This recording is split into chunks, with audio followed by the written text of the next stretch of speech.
definitely, it's the history of our past, right? We are coming from a basic understanding that when we talk about climate change, really what you should be going for is carbon emissions, right?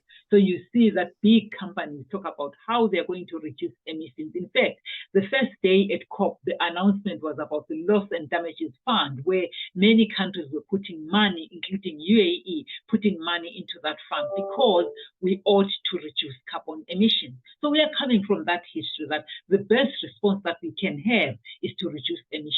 But now there is this realization, and that's why very few countries put the SRHR agenda within their climate change plans, because the knowledge is that the two are not linked.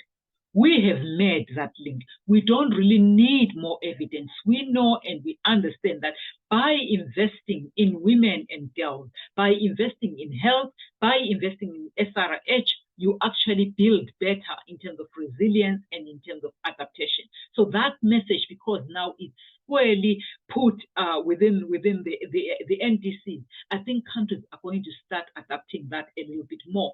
As you know, Matt, FP 2030 does family planning 2030 commitments for each country. We work with countries who then make a pronouncement on what they are going to focus on as a country when it comes to family planning.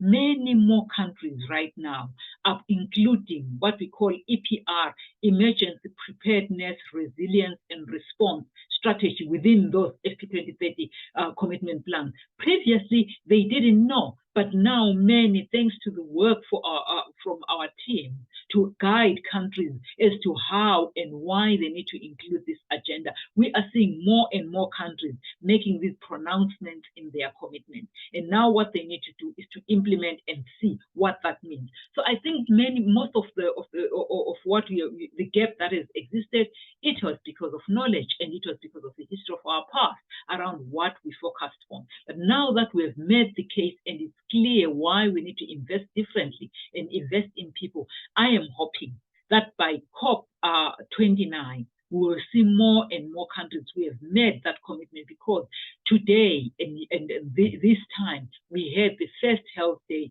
and the message and the bell rang louder and clearly, hopefully, for countries to start including this in their NDC.